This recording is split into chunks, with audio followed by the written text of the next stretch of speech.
Alright everybody, it is time. It is Gundam time. This is the first Gundam I ever watched in my whole life. It's also one of the first Gundam that we covered on the channel, but it has been a long time. In the years since we last covered Gundam, we have upped our game, and it is time to give this anime the full new Bonsai Pop treatment. The treatment it deserves, and now is as good a time as any because it is the show's 30th anniversary, and a sequel to Gundam has been announced, one that we have been waiting for 30 years. So longtime viewers know that Gundam has been a big part of the journey on this channel. When we started, I was an anime aficionado. I was not a Gundam aficionado. However, over these past couple years, I have fully transformed into one of you Gundam nerds, and for all of those people who have gone along on the journey with me, thank you for keeping it all anime all the time. And thanks to all of that, and thanks to all of you, I can now go back and look at my entry into Gundam with brand new eyes. The eyes of a deeper level of dork who now cares about the complexities of the intricate plot line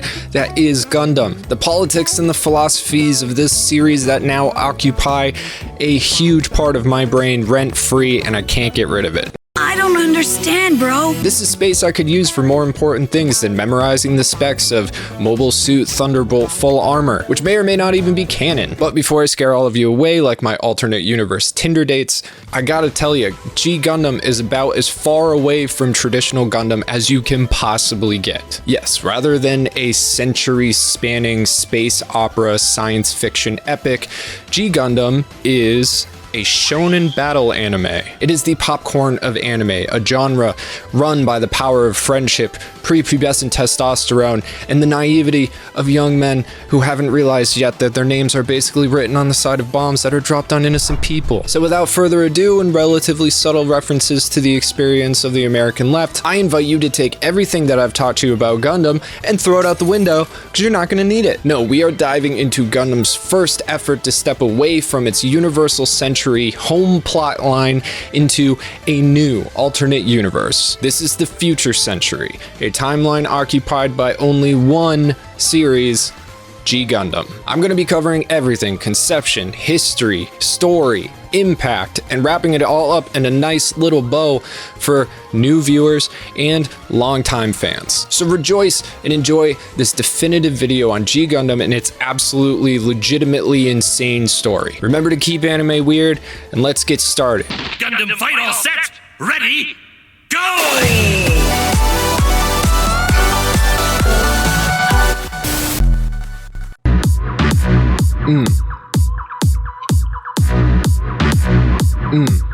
If there's one day-to-day thing that I absolutely hate more than anything else, it is cooking. Before I started my career on YouTube, that's what I did. I cooked for a living, and now I never want to cook again. I'm sure some of you guys know what that's like. Not only that, but as somebody who is artistic-minded, I get very stuck in what I'm doing, especially if I'm writing or editing, and the thought of getting up, stopping everything I'm doing, and going and making food from scratch makes me want to jump out a window. My leg! And that's why today's video is sponsored by Factor. Sometimes I will go days without eating because I forgot and I'm working, or I'll spend way too much money on ordering out. But with Factor meals, I don't gotta worry about it. They deliver fresh, never frozen meals right to your door, and you can have them ready in 2 minutes, guys. You cannot beat it. And on top of not having to spend a ton of time prepping and cooking, you also don't even have to go to the grocery store, so that's nice. Not only that, but you got a bunch of options about what you want to order too. I'm not just talking choices in food, I'm talking about choices in styles of food. So for me,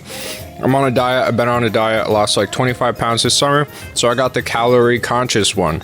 Everything here is under 500 calories, and it tastes delicious, which is actually pretty hard to do. I usually eat boiled eggs. My personal favorite has got to be this one. It's the chicken fajita. I mean, this is good. It's like restaurant quality for sure. And the fact that I can just stick it in the microwave and go, I mean, please buy Factor stuff so I can keep getting Factor too. But besides the fact that Factor is supporting us by allowing us to pay editors so we can get you videos out, it's also really helped with my own personal workflow and with my stress management, because I hate even having to think about food. In fact, this meal is saving my butt right now because it's Friday, video isn't done, and I just don't have time to do anything else but work. So yeah, if you want to try it out yourself, head over to factor75.com or click the link below and use the code bonsaipop50 to get 50% off your first Factor box and 20% off your next month of orders, which I gotta say is a ridiculous deal. You should seriously do it. Remember, that's code bonsaipop50 at factor75.com for for 50% off your first box, plus 20% off for your next month. Stay fed,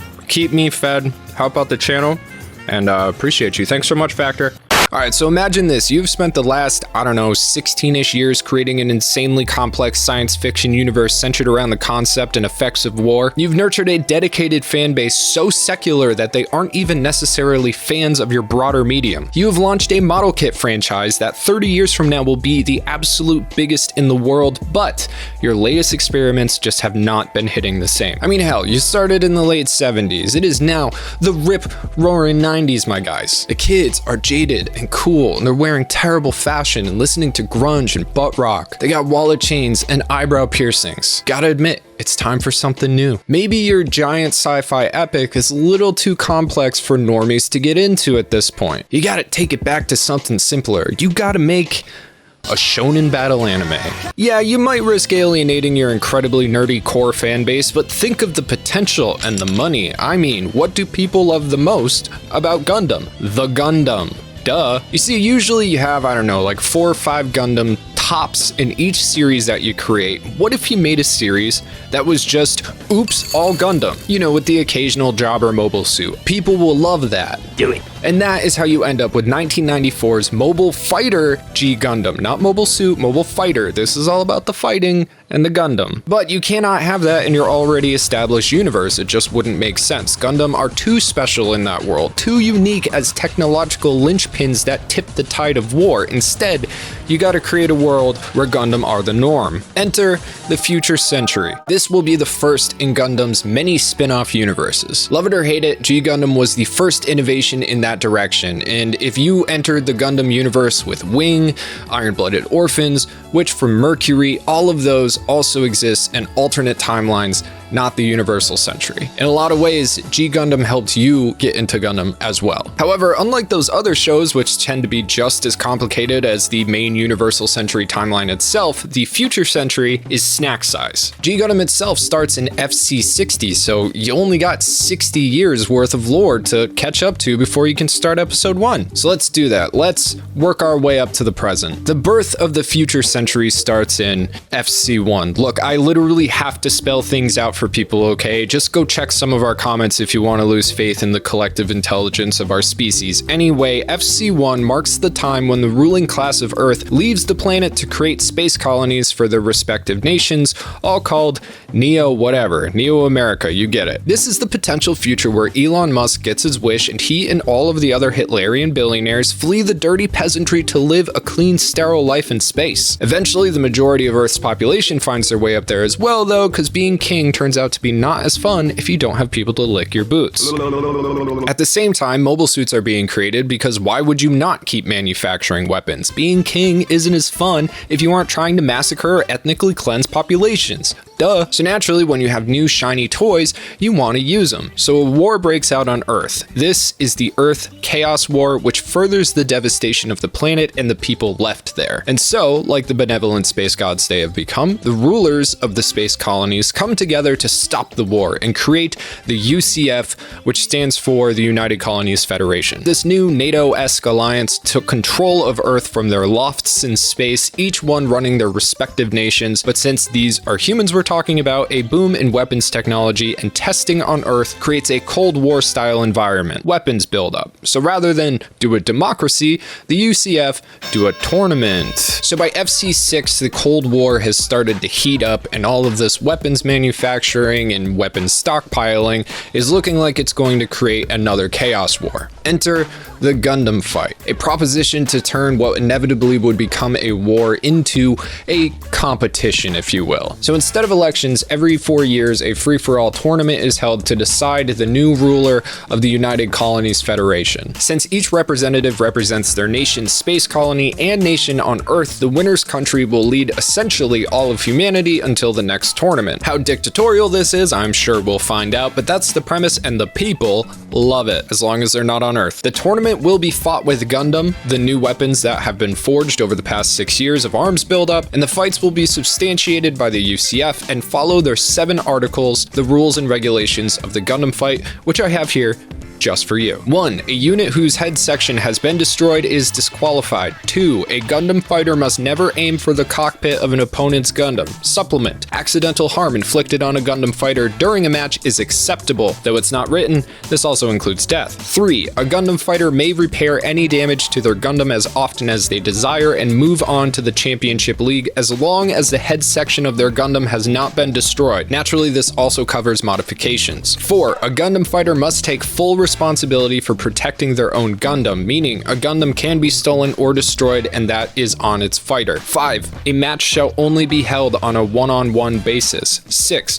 A Gundam fighter shall not taint the honor and dignity of the nation they are representing. You gotta love that sweet nationalism and fascist patriotism. 7. The Earth is the ring. Supplement. Destruction of property on Earth due to the Gundam fight is not considered a crime. In other words, civilian casualties are fine because they're Earth trash. And those are the rules, which means if anything happens outside of those boundaries, it is free game. Essentially, you don't want to be on Earth. So now we're going to skip ahead 2 years to FC8. This is when the first Gundam fight takes place, and the winner is Neo Greece. I know I sound surprised, and like, no offense to Greece or anything, but it's not like you guys have been a military superpower in the last like 2,300 years. It's just a weird choice. I don't know. So for the next 30 years or so, things go relatively smoothly until FC 48. By this time, Neo England has won the Gundam fight 3 times in a row. That means for 12 straight years, Neo England has been in control of all of humanity, and that must be horrible. I cannot imagine what they have done to everybody's breakfast. This, of course, has been achieved by their beam rifle technology. So just like any good sport culture, the losing teams start copying the winning teams. In this case, everyone now needs beam rifles. 4 years later, in FC 52, the Gundam fight is postponed for the first time due to international tensions within the UCF, likely over Neo England's long reign and monopoly on beam rifle technology. However, in FC 56, the tournament continues, and this time we see Master Asia, the representative of Neo Hong Kong, coming out on top. And unlike the previous champions from Neo England, Master Asia wins with a hand-to-hand martial arts fighting style. This is immediately aped by other nations and is the new meta. You also might think it's weird that there's a hand-to-hand martial arts fighting style with Gundams, but we'll get there. And finally, we have arrived at the present. It is FC 60 and the 13th Gundam fight is about to take place. But before we get into the thick of this actual story, I need to set some ground lines for the mechanics of this universe. First, there are no new types, none of that woo-woo worm juice prescience, okay? All the power in this anime comes from the Gundam fighters' hearts, yo, and friendship, because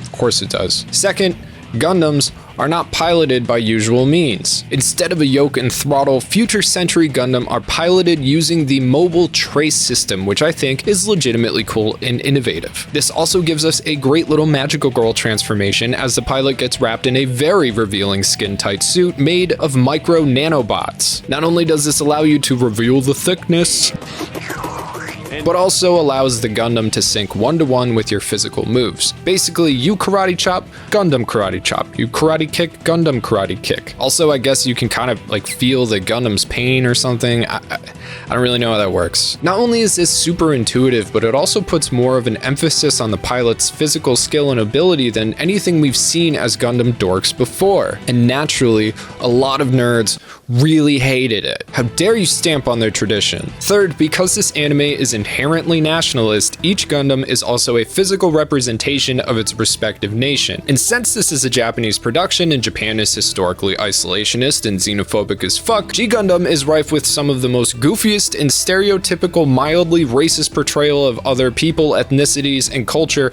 that you'll ever have the pleasure to experience. They are funny and harmless. Try not to get too libbed up about it, okay? Don't worry, the show has plenty of anti-fascist stuff to talk about, and we will get there. I also want to express how much I legitimately love this anime. Visually, it has got that drip, it's got that riz, that mid-90s look, 4x3 hand-drawn. I mean, it is so nice to look at. The music is some of the best that Gundam has to offer. I mean, the first intro song, Flying in the Sky, is godly in its super 90s rippiness. Burning Finger is a banger. Just throw on the OST sometime and travel back to when anime was at its peak. The dub is also what I am going to be working off of here. It's how I originally watched the show, it's how I'm always going to watch the show, and if English is a language you speak, I highly recommend the dub. Let's be honest, you're not watching G Gundam to enrich yourself in culture. You're just trying to have a good time. Get mad!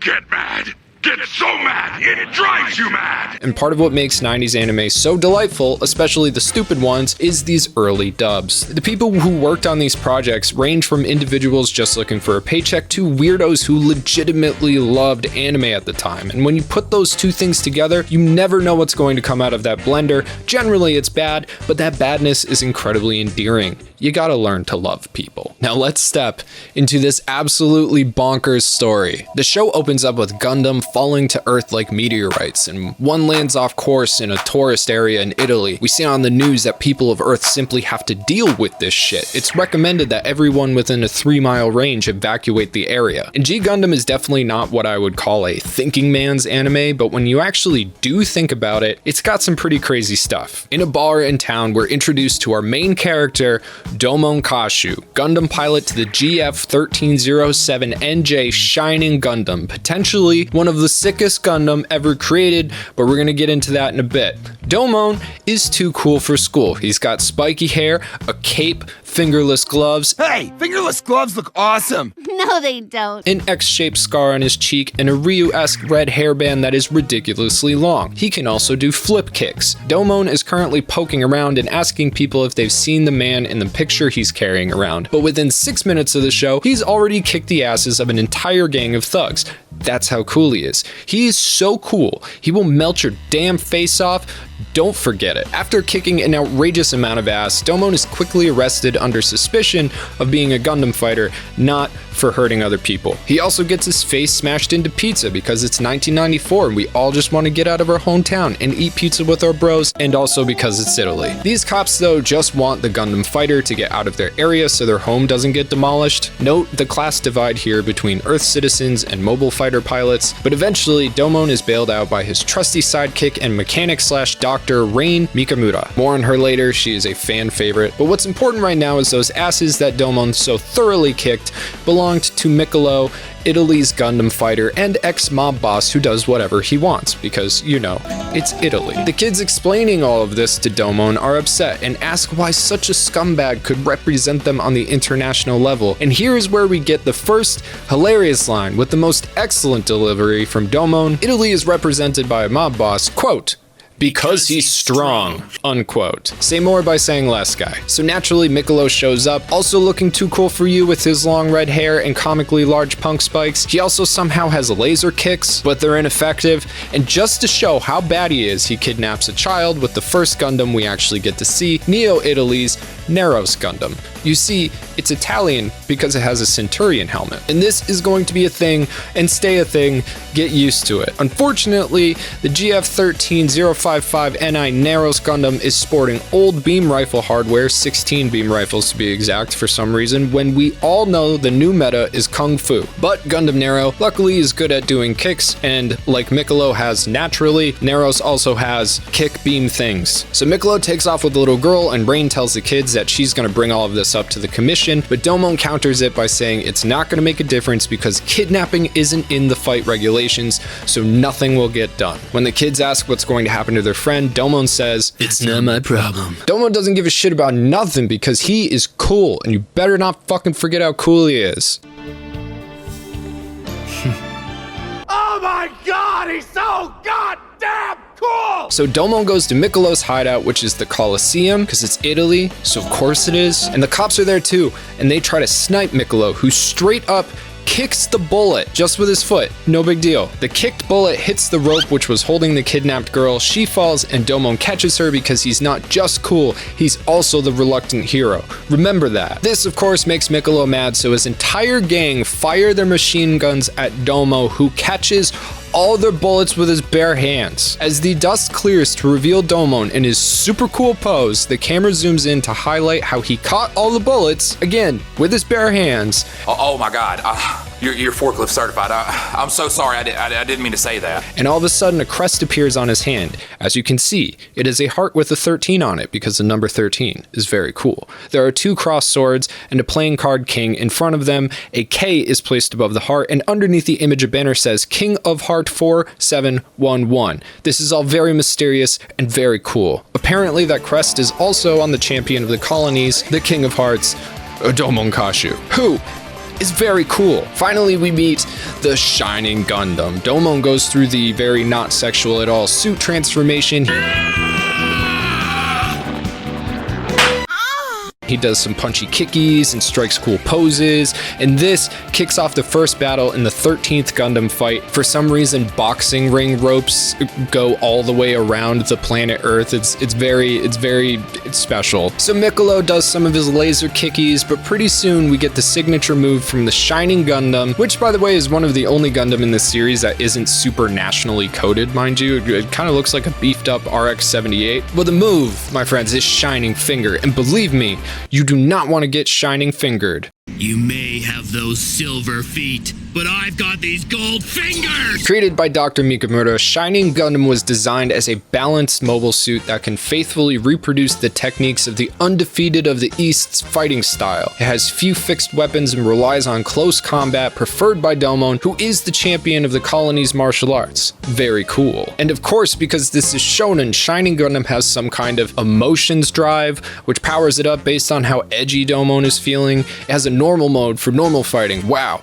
Battle mode is a power-up which lets Domon use the Shining Finger technique, which as you see, coats the Gundam's extra ventilated hand in liquid metal and then is used to crush the heads of oppositional Gundam. Very cool. This mode also changes some features like the face for extra ventilation, and then we got Super Mode, which is only accessed through Domon's emotions, his passion and his anger. More ventilation comes out and the suit's power is doubled and it's at 50%. Then there's True Super Mode, which somehow turns the entire Gundam gold, and it's only accessed by Domon in like a state of serenity, even though he's mad and he's so passionate, but we'll get there eventually. Domon does a skull crush on Miccolo while condescendingly reciting the fight rules and disqualifies him from the tournament, and that, my friends, is episode 1, and I think it does a perfect job of setting up exactly what you should expect from this show. Throw out logic, throw out physics, forget about bullets being harmful, get ready for stereotypes out the wazoo. This is G Gundam, and it is crazy. Also, Domon is very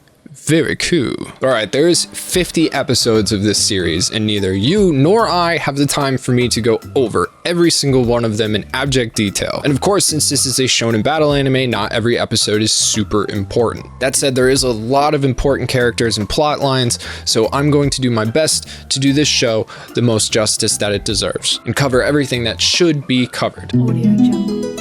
Thankfully, G Gundam does a very good job of throwing the main characters at you right out of the gate. However, this is a ridiculously weird show, and I do not think that the writers 100% knew where they were going to go with it when they started. Then again, I could be totally wrong, but these early episodes have a heavy emphasis on what it's like to actually live on Earth for the people that are dealing with these Gundam fights. These people are poor, they weren't able to get access to the colonies, the Earth is barren, the fish are gone, it is a terrible place to live. And on top of that, the Gundam Fight is a every 4-year menace that comes through and creates a huge amount of environmental and property damage. So in between Gundam fights, they have to reconstruct, and then the Gundam Fight comes back and just destroys everything again. And this is a very Gundam-esque socio-political atmosphere. It's something that's very close to home with the actual Gundam fan base, which is likely why it was thrown out the fucking window for the next like 39 episodes. Moving on. Chibity Crockett, yes, a name of all time. I'm stuck between it being an English Liberty Crockett, Crockett obviously being from Davy Crockett, or a goof on Jiminy Cricket,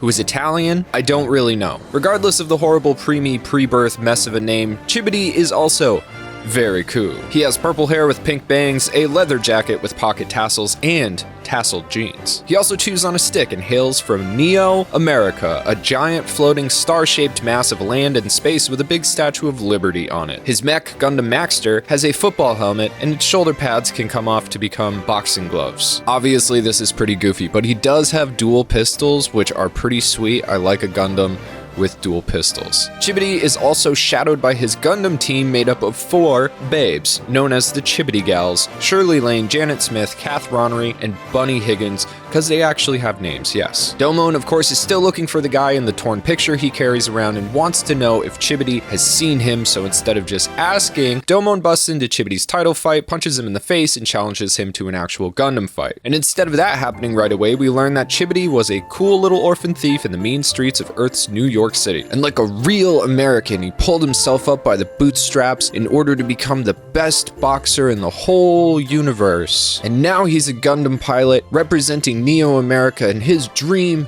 is to show the entire world the American dream. So Chibity and Domon, they do the Gundam fighting, and Domon wins because it's decided he is cooler. However, Domon lets Chibity go because all the kids love him and he's not so bad. This will become a thing. Also, Japan being best friends with America telescopes hard. This will also become a thing. Okay, so now Domon is in China, still trying to see if anyone knows who the guy in the picture is. Indistinct China place is being terrorized by the Dragon Gundam, which is being piloted by a dude who constantly wears a dancing dragon costume because it's China. Domon does the fighting. He meets monks who are like, the Shaolin Temple isn't cool anymore. We want to make it cool again by winning the Gundam fight. So they trained a young boy named Sai Chi to pilot the Dragon Gundam, but it seems he's lost his way. The peaceful monks then take Rain hostage at knife point, and Domon ditches her, which is going to also be a thing. He then runs into Sai Chi, because I'm not even going to entertain this red herring story, and the two of them have a wacky adventure getting the Dragon Gundam back, and they're also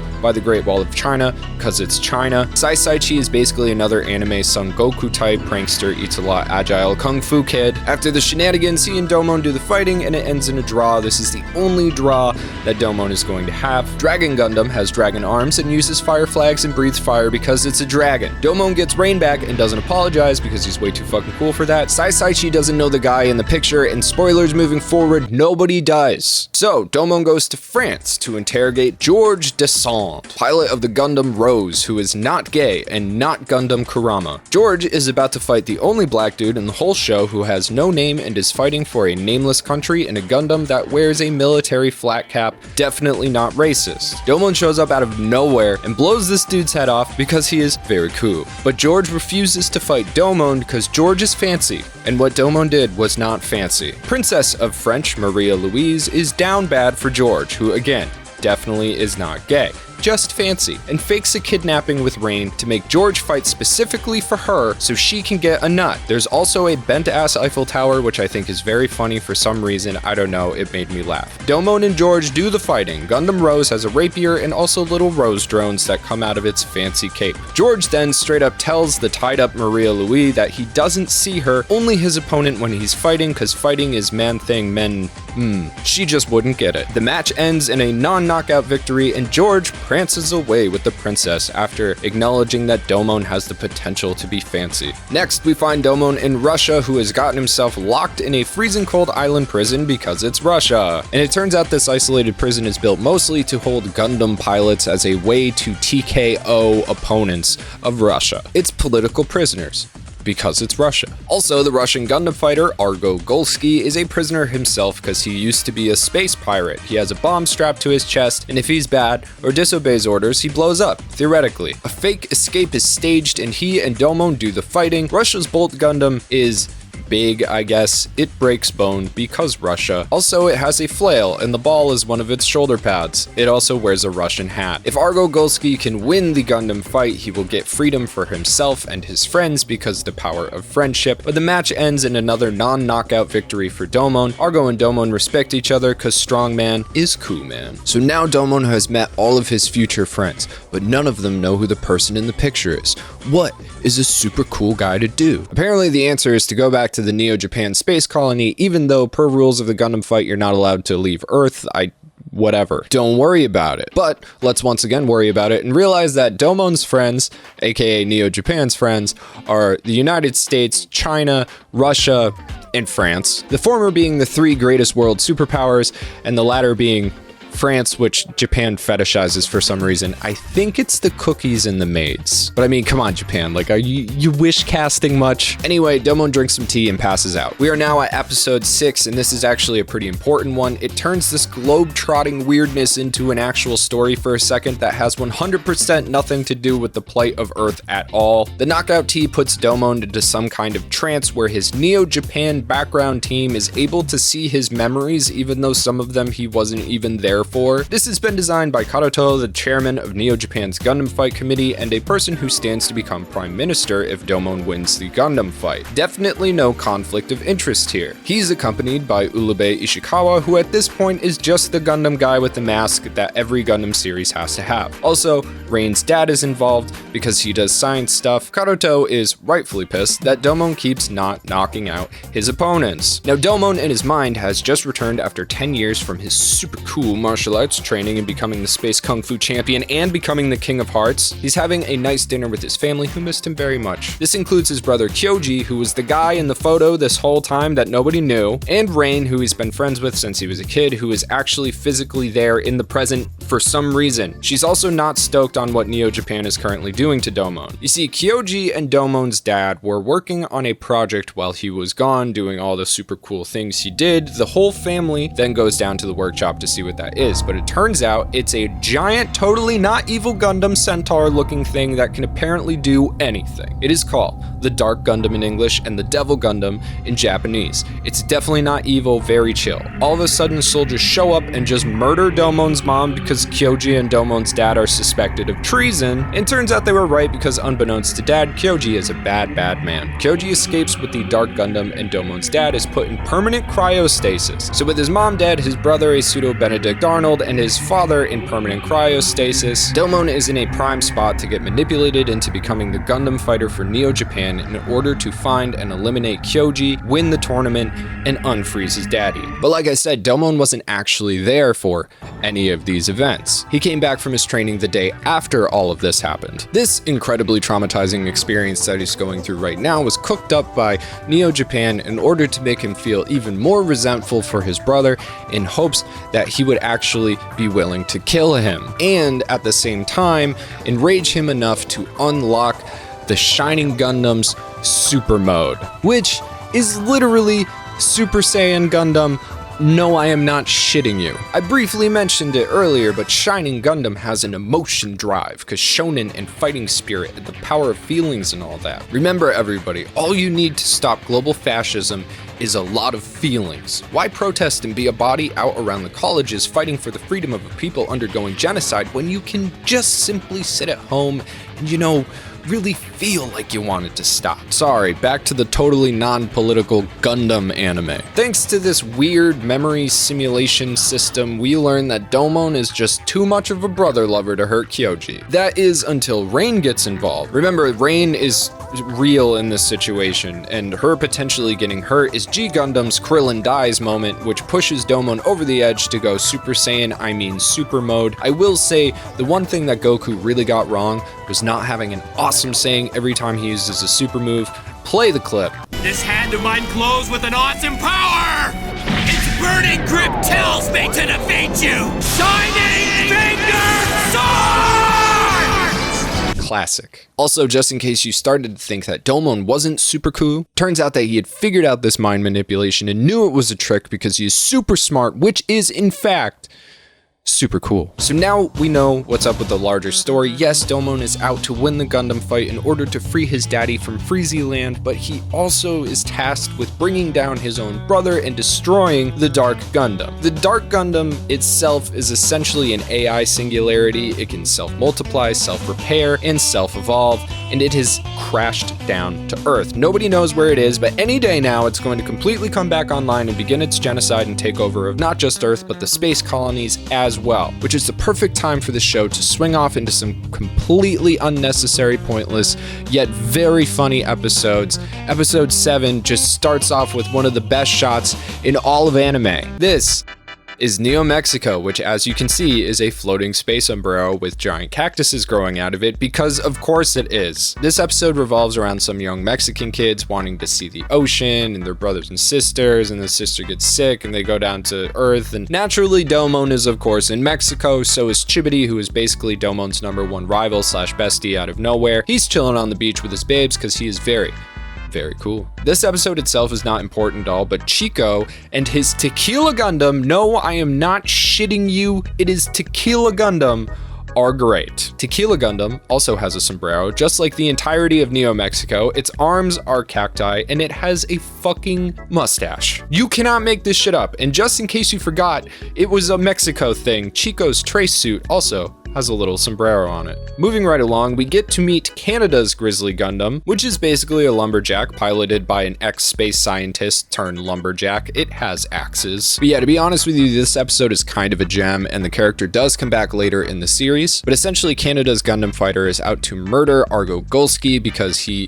blames the Russian man for the death of his wife back when he was still a space pirate. You see, Mr. Canada and his wife used to be space scientists who were doing some kind of monitoring out by Saturn, and their space station got hit by Argo's pirate ship, which he thinks Argo did on purpose, but it turns out it was really a big accident and it's killed his wife. It was a very sad story. But because the show has decided that Argo Golsky is a good guy, turns out, like I said, the whole thing was an accident, and now Canada guy has to rethink his whole life. It's a very sad episode. It was done pretty well, honestly. Next, we get to meet Gentle Chapman and the Royal Gundam. And with names like that, of course, they are representatives of Neo England and had actually won the Gundam Fight 3 times in a row before Master Asia took the title for Neo Hong Kong. We went over Neo England's beam rifle technology, but Royal Gundam also wears one of those goofy tall hats that the British Royal Guards wear. Chapman himself is now a crackhead speed freak because he's old and can't keep up with the fights anymore. He does beat George, who is still fancy, but Domon brings him down for good. Rain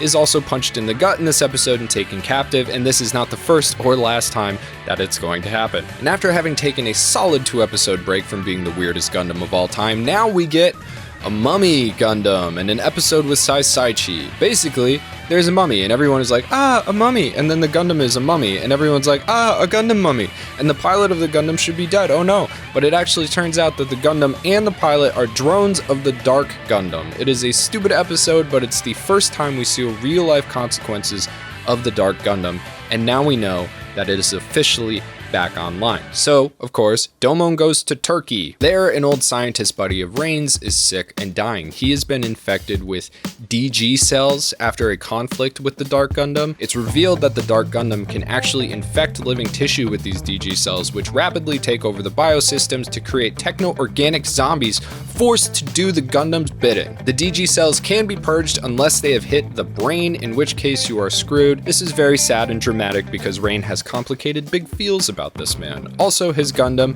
Minaret Gundam, looks like an Ottoman soldier and has a scimitar because it turns out the Gundam team knows about as much about Turkey as I do. The pilot, Sight, slowly becomes further infected, making Domon have to do the fighting with him. The story isn't resolved, and Sight is left in a hospital after the fight. And now we have officially arrived at the original Shibuya incident. Yes, Jujutsu Kaisen fans, your entire manga is a ripoff. What can I say? This is also the first time that we are going to get a multi-episode arc. So on Earth, Domon and Rain end up in Shibuya in Neo Tokyo following a lead on the Dark Gundam. The entire city is a burned out war zone. The pair are immediately attacked by mech armor but are rescued by a mysterious man who destroys the multi-story machines with his bare hands. He can also walk on air and do many things that are very cool. Turns out, this is Master Asia, the undefeated of the East, former King of Hearts, Gundam Fight champion, and Domon's martial arts teacher. He has the power of the towel. As you can see here, he does very many towel things. He and Domo proceed to do lots of cool poses and say "Hiya" a lot. Master Asia spin attacks like Jin from Marvel vs. Capcom, and the bad robots are defeated. It turns out that these mech armors are just Dark Gundam drones, and the Dark Gundam has been hard at work destroying Tokyo. Master Asia and the Japanese military have hunkered down using defensive mobile suits to protect what's left of the populace. It's not going very well, but Master Asia and his very Hong Kong HAL Gundam are holding the fort, literally. Domon and Master Asia launch an offensive that is very cool and pushes back the enemy, only to find out that the mech drones are being piloted by humans who have become mecha zombies thanks to the Dark Gundam and its DG cell infection. Essentially, the people of Tokyo have become undead metal zombies in order to fight for the Dark Gundam. Things are looking bad. So like usual, Domon ditches Rain, leaving her vulnerable because him and Master Asia want to have a race. However, Chibity is here, and so are George, Saisaichi, and Argo, and they're bad guys now. What happened? In the meantime, Rain is forced to pilot the Shining Gundam, which means she has to put on the mobile trace system in a very not sexual way, which shows absolutely no cake. She does, however, kick ass. I also want to highlight George being an absolute chinibyo here and pulling a major eminence in shadow by playing a random piano in a random subway offshoot. Very fancy.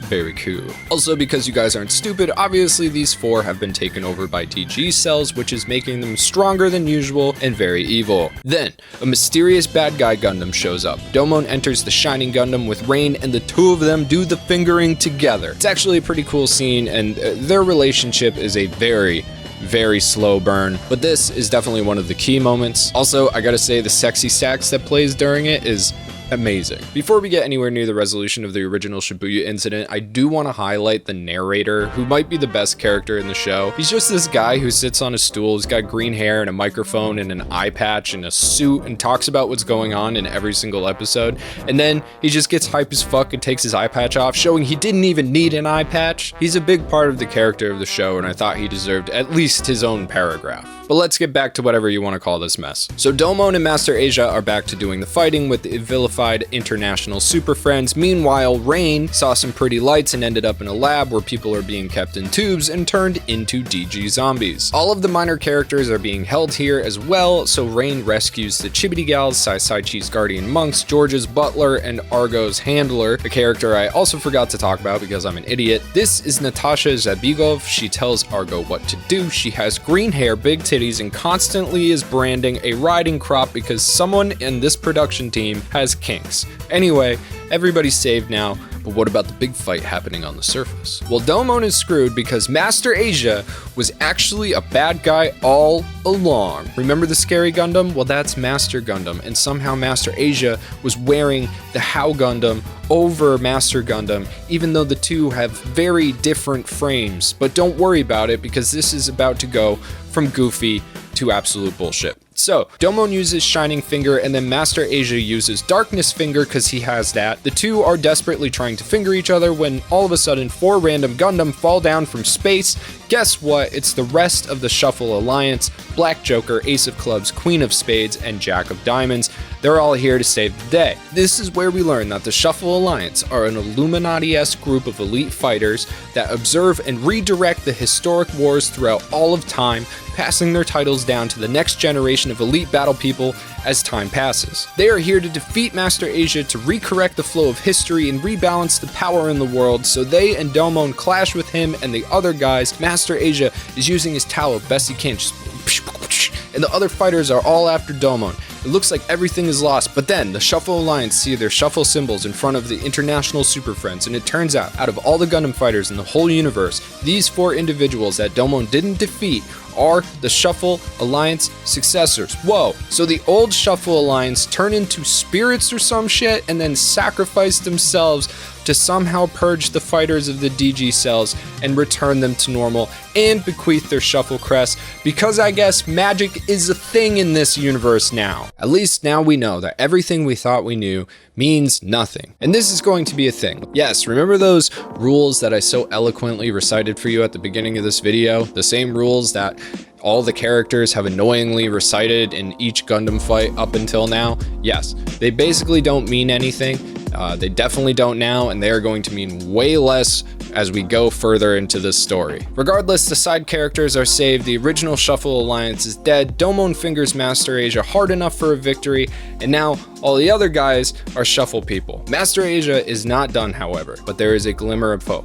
Enter Schwartz Bruder, the Gundam pilot for Neo Germany. Schwartz is a German ninja who pilots the Shadow Gundam, or Gundam Spiegel, depending on your language choice. It's also a ninja Gundam, except it has a German World War II helmet on because everybody loves that imagery. For now, Schwartz is kind of a Trunks stand-in. He's mysterious and seems to know what's going on behind the scenes. He's also basically the strongest around while somehow being almost completely unknown. His identity is kept secret behind his German flag mask that has a Santa Claus dangly thing for no reason. The one thing that we do know is that he's a good guy and Domon's new mentor of sorts. Because you just gotta love when Germany and Japan get together and become best friends. So while our heroes are doing better, Shinjuku is completely destroyed. Meanwhile, the Dark Gundam is pulling its mech forces back into itself, and it eventually rises in the middle of the city in a cocoon-like state, about to fully recover again, or something. Master Asia is defending it, taking on the whole new Shuffle Alliance alone,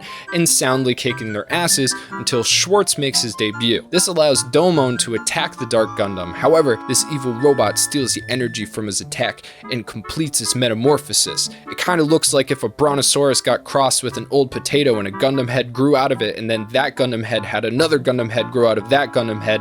3 out of 10, not great. The Dark Gundam and Master Asia take off, and everyone is sad, but now it's time for a shonen training arc. Domon decides to go after Master Asia and the Dark Gundam alone, but Schwartz stops him and kicks his ass. And then he chops down a tree with a rusty katana, and Domon is like, how he do that? Schwartz then gives him the katana as one of those, when you can cut the tree, then you can be cool like me. So now Domon has a katana, which ups his cool stat 2 points. It is a constant buff. So Master Asia kicked Domon's ass, and now Schwartz has kicked Domon's ass, and now he's got a flat, pummeled cop butt. And only having been able to achieve super mode at the last second to save his own life, Domon is very triggered. He thinks he can't fight good no more, so he just goes to the Guiana Highlands in Brazil to get more brolics so the homies won't pancake his booty next time. And I'm not gonna lie, this is not the best training arc in history. The idea here is to get to know and form a bond between Domon and the rest of the new Shuffle Alliance, but really you only get to know the side characters better. Other than Sai Saichi, the Shuffle Alliance is kind of weak in characterization as a whole. They have their goals, which were stated in their very first appearances,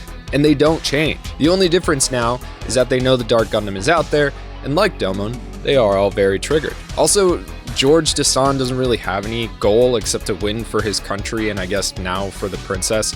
He's definitely the weakest of the 4, followed by Argo and then Chibity. But this is about the time that G Gundam's major flaw comes to light. And please, don't get me wrong, I really like G Gundam. It was one of those anime I watched religiously as a kid, but back then, you got 1 episode every day, 5 days a week. What that did was give you a little bit of time between each episode to get hyped for the next one, but now with streaming and free alternatives, you can just watch everything in one go, and when I make these videos, that's kind of what I have to do. And if you've done that, you realize that G Gundam has a fatal flaw. The fights are kind of shit. This means that every single fight is a small back and forth before Domon uses Shining Finger and just wins. And in fact, Domon never really loses except for those little scrapes we just talked about. And him never losing just gets worse.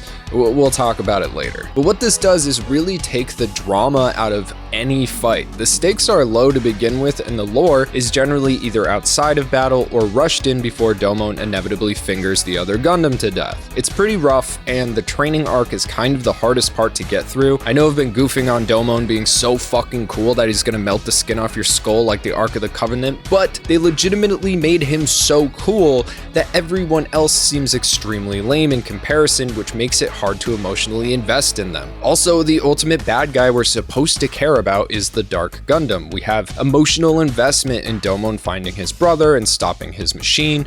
We aren't given much of a reason to care about the actual tournament itself at all, which puts us at odds with the rest of the cast moving forward. This is because the Shuffle Alliance is more concerned with the tournament than they are with the Dark Gundam until about the last 10 episodes. However, we do have Schwartz Bruder. This guy is a super mystery, and they really hold on to the reveal, which keeps you guessing pretty much until the very end. And I will give the show its credit when it comes to keeping its cards close to its chest. The secrets are doled out very slowly and come full circle at the climax, but again, that doesn't help this arc. So Domon wants to master his super mode, which definitely isn't copy-paste Super Saiyan, and the writers want to try and make the supporting cast existence have a point. So while Domon is in Brazil training, each member of the Shuffle Alliance comes by, they do the fighting, they do the training, sometimes the Shuffle Boys fight each other, and Schwartz does the Yoda for Domon. You see, Schwartz somehow knows that the real way to master super mode is to get zen as fuck, but Domon is too edgy for that still. Also,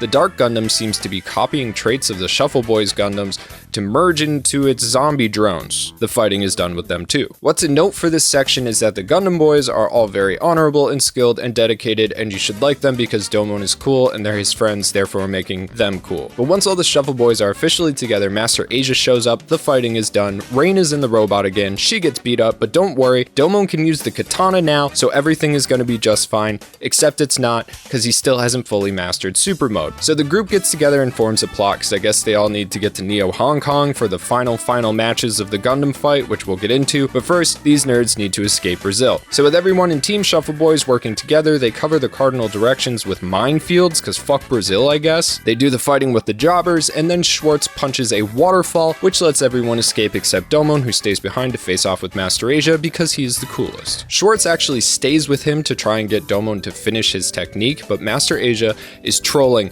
super hard. No, get angry. You hate my guts, don't you? Get mad. Get mad. Get mad.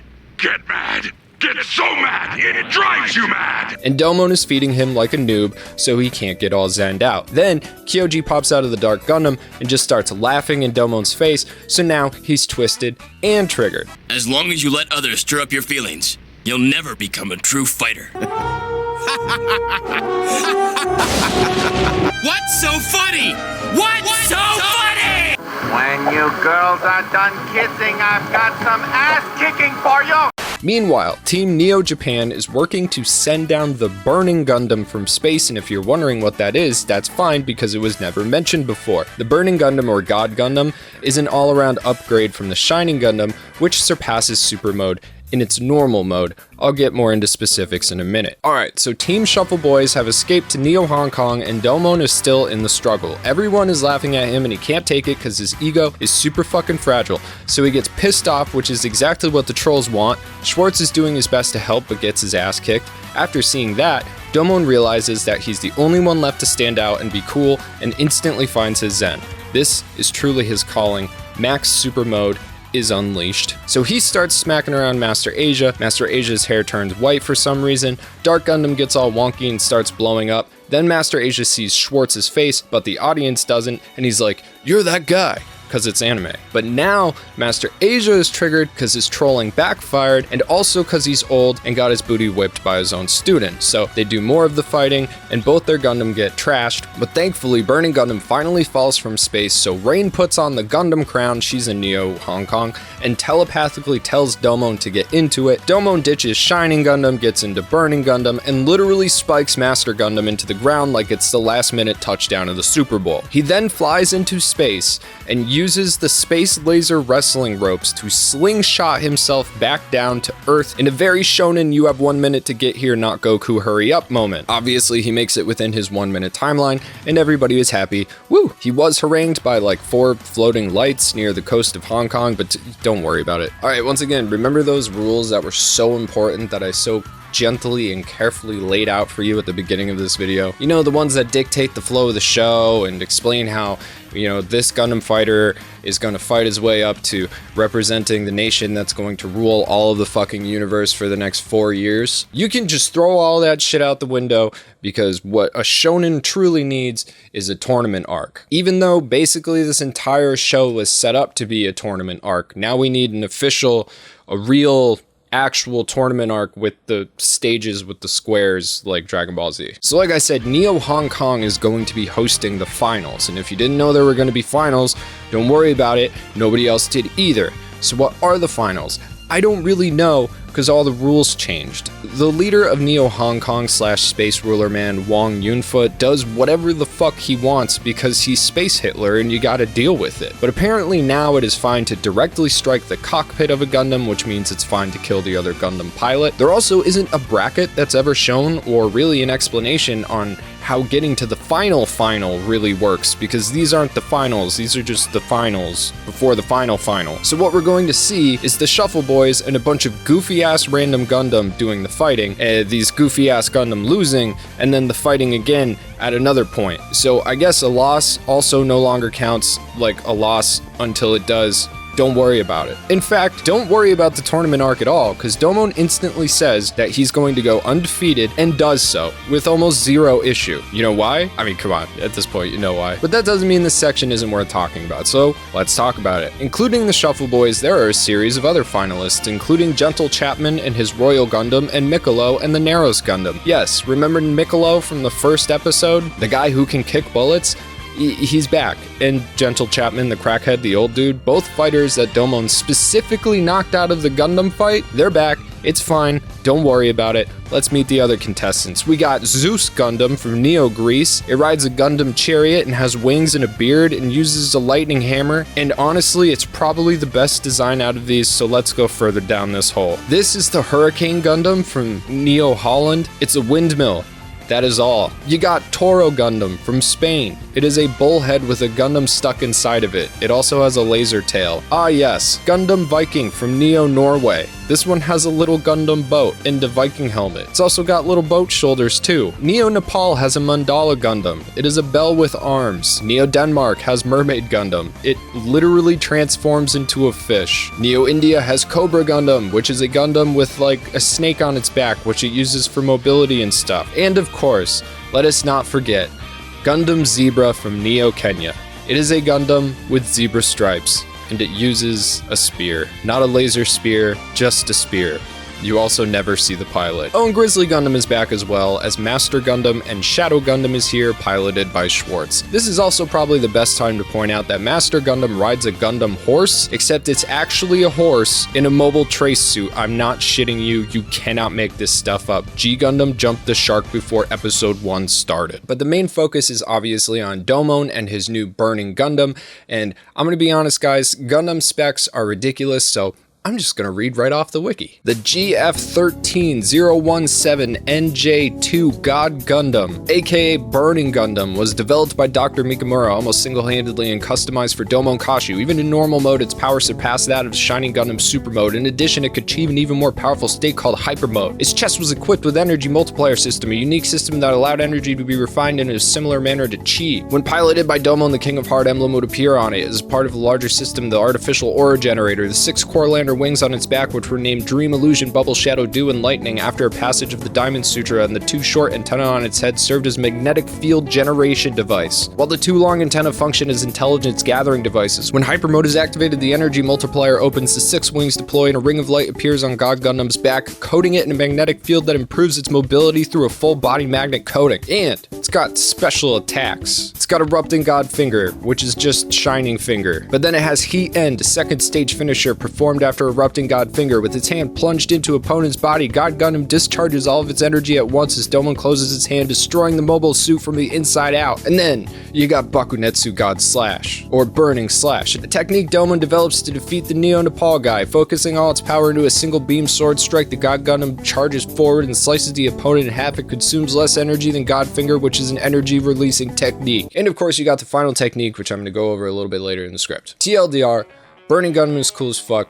Deal with it. Alright, so back to it. Domon is way too cool to sleep in a fancy hotel, so he randomly starts living on a boat with an old dude and his grandchildren. We learn that Wong and Master Asia are in cahoots and that their goal is to make Domon the pilot for the Dark Gundam. The guy who fights in the Zeus Gundam is triggered by Domon saying he's gonna go undefeated. He's also like 10 feet tall because nothing matters anymore. He beats up Domon in the street before their Gundam fight, which goes like every fight we've seen so far. Domon gets knocked around a bit, Domon goes super mode and fingers the other guy to death. Except this time, the announcement of impending fingering is different because it's erupting Burning Finger. And then he uses Heat End, which is actually really cool.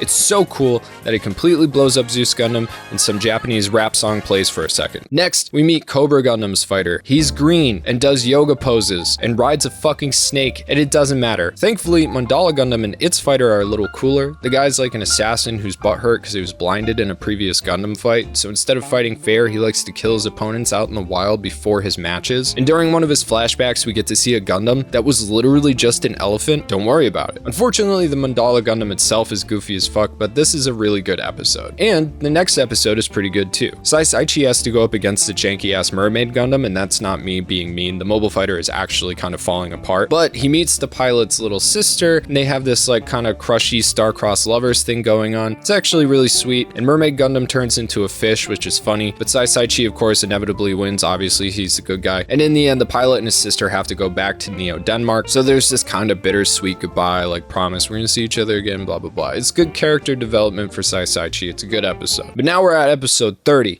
and I am hype because the real hero of the story is about to be revealed. You thought it was Domon the whole time, but that's because you're a fucking idiot. And no secrets are being revealed. We don't know what's up with Kyoji. We don't know the point of the Dark Gundam. We don't know what Master Asia and Wong's goals are. We don't know who Schwartz is. Nah, instead, we're getting smacked with a new character and a new Gundam over halfway through the show. It is Allenby Beardsley and her noble Gundam. Yes, the pilot for Neo Sweden, your blue-haired anime waifu and true ship for Domon, is finally here. You see, Rain is pretty down bad for Domon despite her getting left behind. Where are you going? Leave me alone. Smacked around, kidnapped, and forgotten constantly, which is pretty sad. I mean, she's got her shit together, dude. The girl has a PhD and also is a mech mechanic. She just doesn't have no respect for herself. Domon obviously cares about her, enough to go super mode for the first time at least. But Rain, she's got to get herself out of there because this is hard to watch. Allenby though, Allenby rules. I feel like the show dropped her in there because they needed a strong female character who doesn't wield a riding crop. And just in case you didn't realize she was a girl competitor,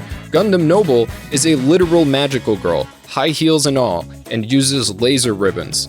That's also fan service for all the Gundam nerds who actually want to bang a robot. But don't count her out because she's actually the only competitor that can keep up with Domon. In fact, she is just as cool as Domon, and he recognizes that. The two get along super well, their dynamic is really great, and no, she's not a Mary Sue. Allenby is an orphan who was taken in by Neo Sweden's military as a child and trained her entire life to be the perfect soldier and Gundam fighter. They've also built a mind-melting berserker rage laser that sends her and her Gundam into a frenzy that even Domon can't handle. But despite all of that, she's so cool that she cannot be indoctrinated and just wants to be a chill lady who loves video games and kicking ass, which she is indeed good at. Even after Domon beats her because he has the thickest plot armor in history, she sticks around to constantly help him out, which eventually triggers Rain. What the heck are you two doing in here? Allenby says there's a trick to minimizing energy consumption levels in the hyper mode. But who cares? Also, Allenby's voice actor has super chops. I mean, listen to this scream. What's wrong?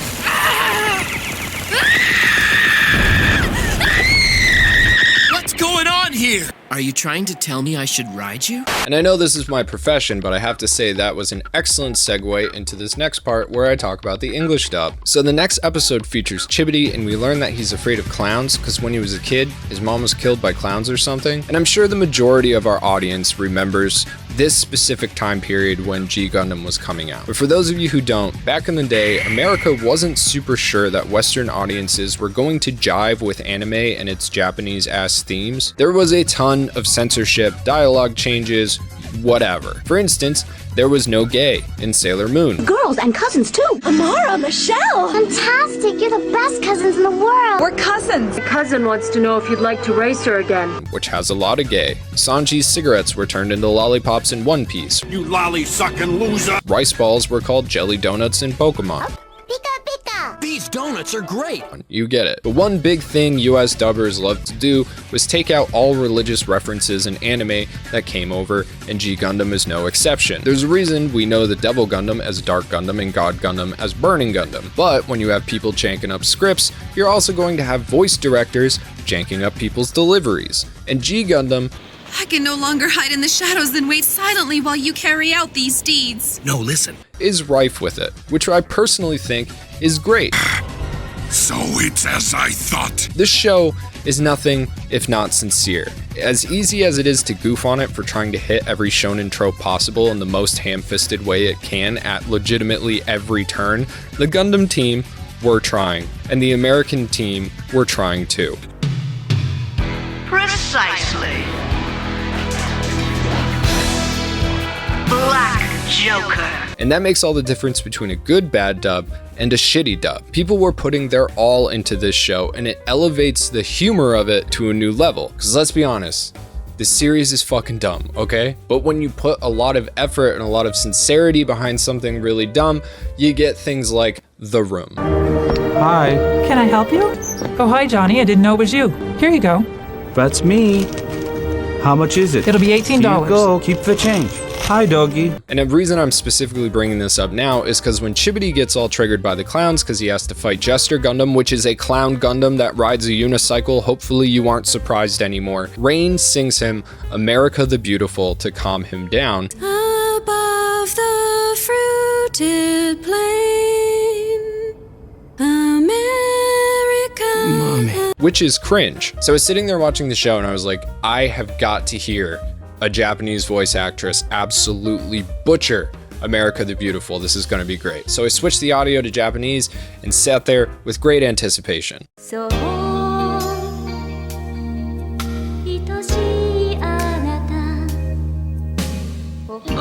The song that they sing in Japanese is not America the Beautiful. It's something completely different, which is way less cringe. Then I put the English back on and Chibity just sits there during the fight and goes, Mommy. And in totality, this episode is awesome. Even if you don't want to watch the series, you should absolutely watch episode 31 dubbed.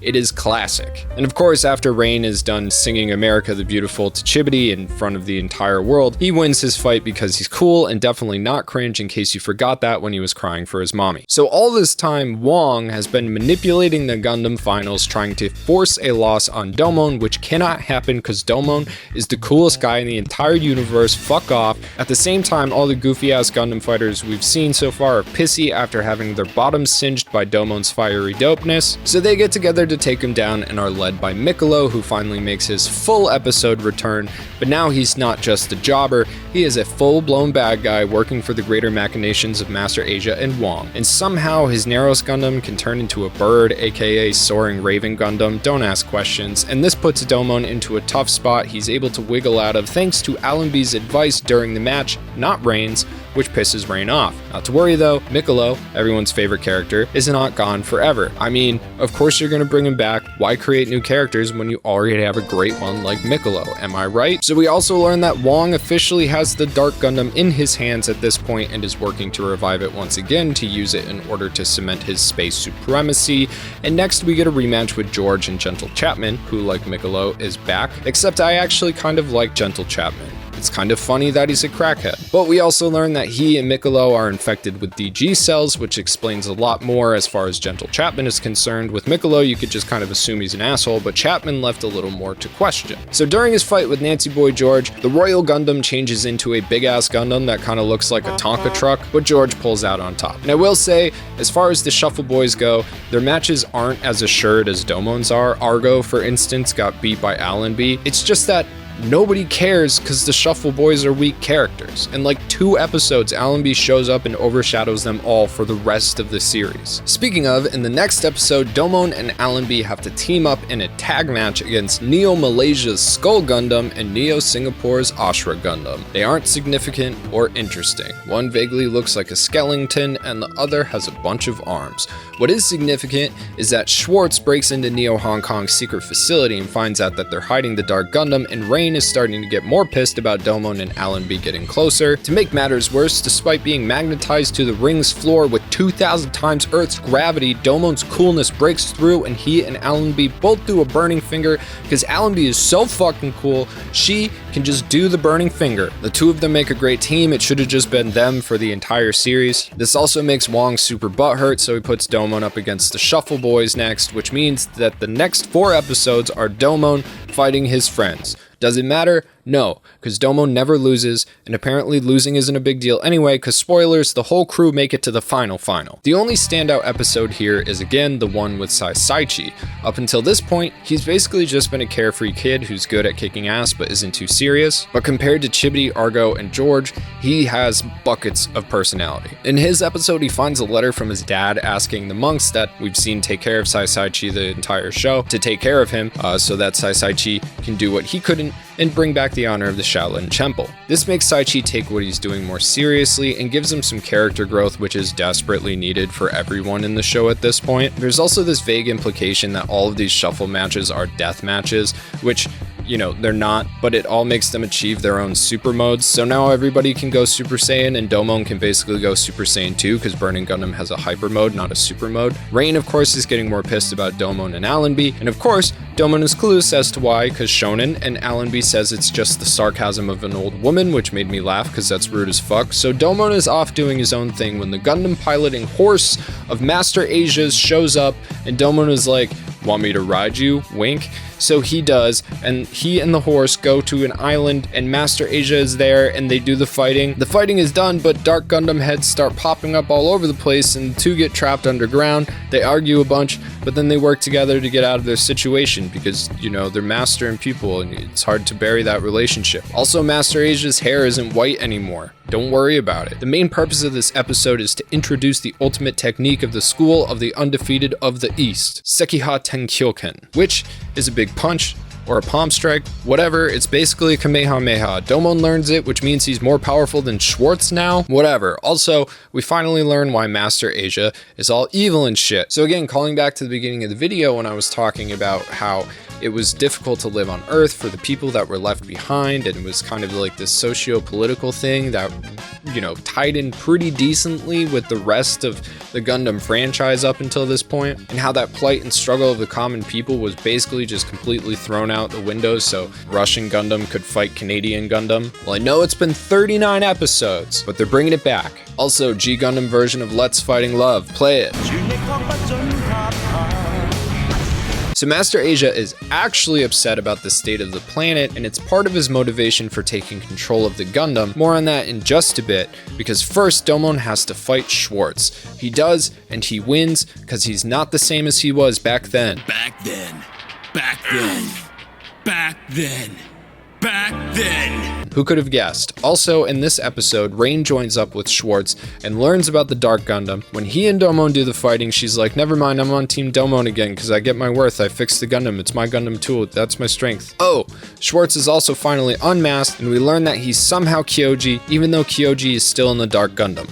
We learn that Master Asia is sick or something because he does a cough. Rain and Domon make up because Domon has a bird brain and Allenby isn't around, so he basically forgets about her. Speaking of which, Wong has kidnapped Allenby and plans to use her as the pilot of the Dark Gundam. Master Asia is pretty butthurt about that because Domon is supposed to be the pilot of the Dark Gundam. But we are finally in the end game. The finals are over, and now it's the final, the Battle Royale on the island that Master Asia and Domon fought on a couple paragraphs ago. Also, the Shuffle Boys are there, Master Gundam and the bad guys, plus Chapman and Mikolo. Again, I have no idea how the original finals work, why these specific Gundam made it to the final. It doesn't matter. They're all jobbers who are also infected with DG cells and keep regenerating. Now, it's going to come down to the last Gundam standing. Rain is off on her own, sneaking into the hospital where Schwartz is being held, and her dad comes in, and alright guys, this is big. It turns out that Schwartz is actually Kyoji for real, but not because he's an android. The real Schwartz died in a fight against the Dark Gundam, and Kyoji made a DG cell copy of himself and took Schwartz's place. See, Kyoji and Domon's dad weren't actually bad guys. The point of the Dark Gundam, which is actually called the Ultimate Gundam, was to fix the Earth using its super AI singularity powers. It could regrow the plants and make the planet habitable again. However, Neo-Japan's military wanted to use it for supremacy in space. Remember Ulube, the Gundam mask guy? Well, it turns out he was the baddest bad guy all along, because of course he was. Also, this whole time Rain's dad is trying to kill Mecha Kyoji, because he's a bad guy too. And he turned evil because he was jealous of super cool Domon's super cool dad and wanted to steal his research because he has no personal swag. So now we know that Domon's mom was just murdered by Neo-Japan's military, and his dad was frozen to keep him silent, and Kyoji managed to escape with the Ultimate Gundam to Earth, but the machine was damaged in the crash, the AI went rogue, and turned evil. Master Asia found out about the Gundam and got a boner for it because he got triggered after the last Gundam fight when he realized how much damage he and the other Gundam fighters left in their wake. He went nuts and went down the black pill accelerationist route to destroy all of humanity because, you know, we're a disease on this planet and the only way to save it is to remove the disease. Now, while all of this is going on, the Shuffle Boys are fighting on the island. Mikkolo and Chapman are causing problems but eventually get their asses kicked in. Rain, though, has to get all this news to Domon, so she YOLOs into Rising Gundam, you know, the third Neo-Japanese Gundam we've never heard about until this moment in episode 42. Also, it's a really fucking cool Gundam, and it's on par with Shining Gundam stat-wise, but it has a laser bow and a bladed staff. Underutilized and underrated, more Rising Gundam. And of course, all the Shuffle Boys go Super Saiyan, but so do the bad guys somehow. The show tries to make you think the good guys are sacrificing their lives, but obviously that's not happening. And it's also Domon can make it to Master Asia and the Dark Gundam. But before he can get there, Kaioken Berserker Allenby shows up under the control of DG Cells and Wong. But don't worry, because Kyoji Schwartz and Rain have broken into the ring despite Kyoji Schwartz only being kept alive by a giant electric shock that Rain gave him.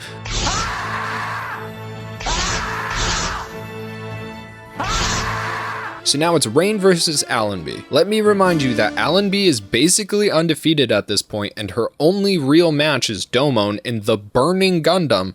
But whatever, I guess Rain can just go toe-to-toe. Wong finally betrays Master Asia and turns the Dark Gundam against him, and Kyoji is like, Domon, you gotta kill me. And Domon's like, no, because you die. And Kyoji is like, it's the only way. And after a lot of deliberation, Domon finally does it so the plot can fucking move on. Meanwhile, Rain and Allenby are doing the fighting, and Allenby admits she loves Domon, which means nothing. Rain beats her by shooting her in the mouth with that sick-ass laser bow, and her dad has a change of heart and purges Allenby of the DG cells. With the Dark Gundam seemingly defeated, the only thing left is for Domon to fight Master Asia for the championship. They both go Super Saiyan and launch a not Kamehameha, but Domon's Kamehameha is better, and he finishes off Master Asia with a heat end on top, completely incinerating this man who has become seriously annoying by this point. Now he gets to be a ghost with the old Shuffle Alliance. So the day is won. The Dark Gundam is gone. Master Asia is gone. Wong lost all his power, and Neo-Japan is officially new space dictator for the next 4 years.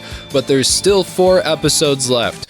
What could possibly happen? Well, Allenby is okay, but Rain took off for space and will definitely 100% never see Domon again because she's being not super dramatic. Her and her father are going with Neo-Japan's military, who are currently grabbing what's left of the Dark Gundam. The military intends to revive it again, but Rain and her dad are set on destroying it with science. Science is really amazing, isn't it? Mostly because now we have to deal with Ulube, who is the most super duper evilist now, apparently. He's been reading Wong's notes on the Dark Gundam and learns that the perfect pilot is a healthy human with the power of life, whatever the fuck that means. Oh, apparently that means Rain, because she can have babies. That's right, Ulube is doing a hybrid JD Vance Elon Musk and is gonna turn Rain into an evil AI baby incubator. You know, like all women should be. Or else. Rain's dad gets shot but is able to squeal on Ulube to Domon before he gets plugged up again, and Rain gets offered up to the Dark Gundam. And despite this, Domon is like, well, Rain ditched me, so I don't care, wham. So his bros are like, bro, you gotta do the right thing.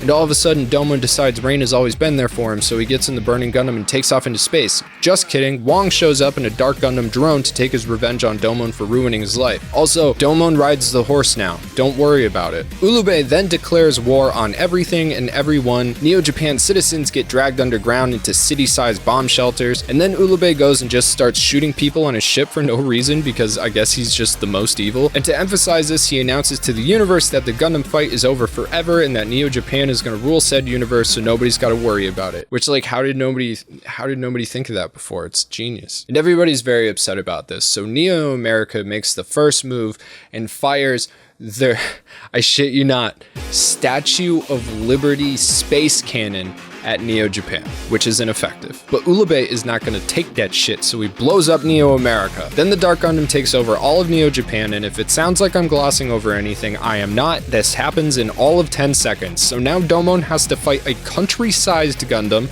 Don't worry though, he doesn't have to do it alone, because Nastasia shows up, frees Argo from his chest bomb, and reunites him with his ship and his old pirate buddies because she is low-key horny for him. Up in space, Ulube is monologuing next to Rain, who has become Silver. Apparently when he tried to capture the Dark Gundam after it and Kyoji escaped to Earth, the Gundam told him that they would meet again or something. Don't worry about it. We learned that Ulube was a Gundam fighter in the last Gundam battle, and he made it to the championship match and was beaten by Master Asia, and realized at that moment that might makes right. So now he wants to specifically defeat Domon personally because he's Master Asia's pupil, and Master Asia was the only person who ever beat him. And just as all seems lost, the Shuffle Boys and the pirates show up to help rescue Rain because the power of motherfucking friendship, yo. Also, Dr. Mikamura is still alive and uses the last of his strength to launch Domon's frozen-ass dad into space so his big science brain can come up with a way to beat the Dark Gundam. So Domon and the Shuffle Boys punch a hole in Neo Japan and try to get to Rain. Ulube decides at that moment that it would be a good time to plug the Dark Gundam into the Earth with a giant space cable. And just when all seems lost, again, Allenby shows up, followed by Nepal's Mandala Gundam. Yay, all the Gundam are coming to help, like this Gundam, that's just a Sphinx, and all the Windmill Gundam, cause there's like 1,000 of them, and the Mermaid Gundam. Friendship is indeed fucking powerful. So everyone is friends now that they have a space Hitler to fight against together. They all communicated through their fists throughout their Gundam fight so they can understand each other better than Ulube could ever realize. Oh, Domon's dad is awake. Talk about rolling out of bed into hell. He tells Domon to shut down the colony's generator because that's what's feeding the Dark Gundam. Ulube decides that now would be a good time to fight Domon personally because nobody knows that bro has been getting brolic on the DL. This means he can pilot this monstrosity called the Grandmaster Gundam against the entire Shuffle Alliance. All he has to do is flex his abs, and Chibity's punch means nothing. Not even Domon's not Kamehameha is effective against the massive power of the flex. It looks like Team Shuffle is gonna lose, but then Domon's friend ghosts show up and remind him that he's fighting for Rain, so the crew goes super mode and do a Cinco Fist, destroying Grandmaster Gundam and seriously fucking up the Dark Gundam. All that's left now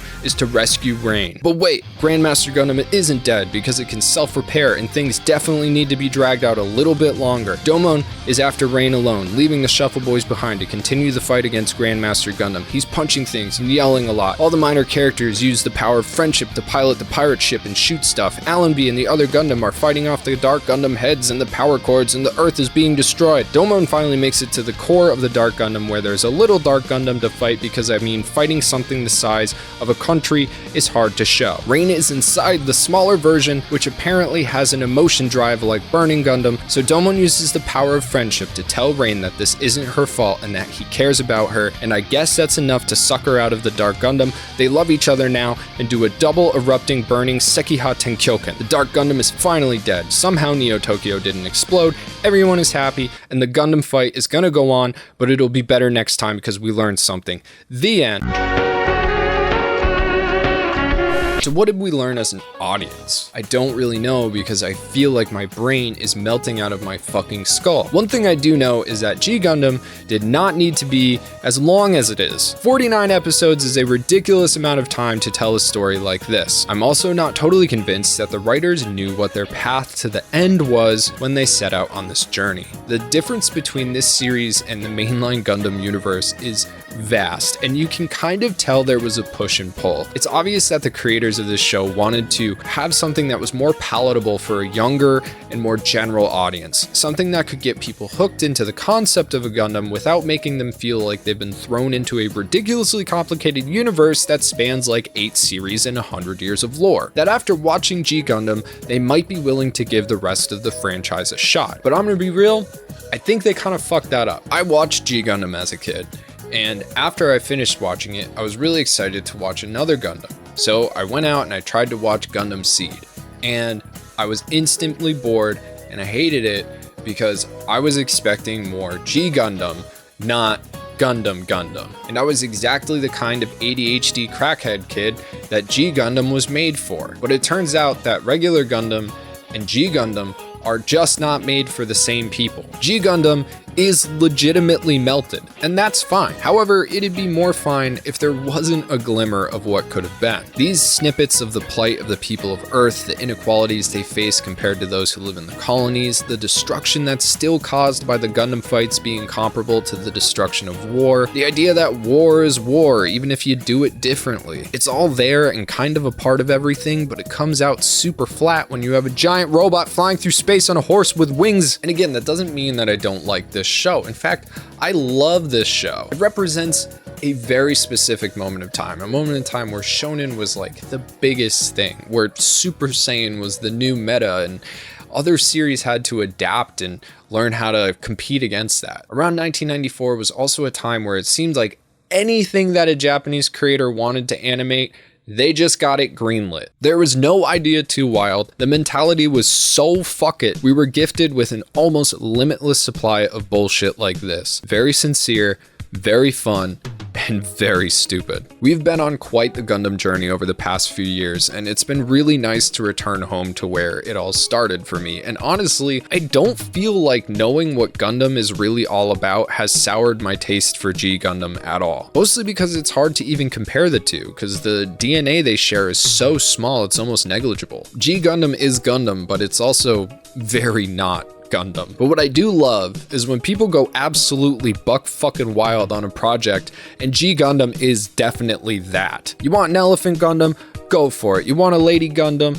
Go for it. There was nothing that could not be in this anime, and they basically did it all. It is too long, it is too dumb, it is too all over the place, but it is absolutely perfect in its insanity. So thank you everybody for joining me. I hope you had fun. I know that I did, and why not subscribe and join us next time as well. Shows like this are our bread and butter, so you can expect more of this from us. Thanks to our sponsor for allowing us to pay our editors so we can get more stuff out to you on time. If you want to make sure that this channel continues to exist, support our sponsors and support us on Patreon. My name is Mike. This is Bonsai Pop, and I'll see you in the next video. Bye.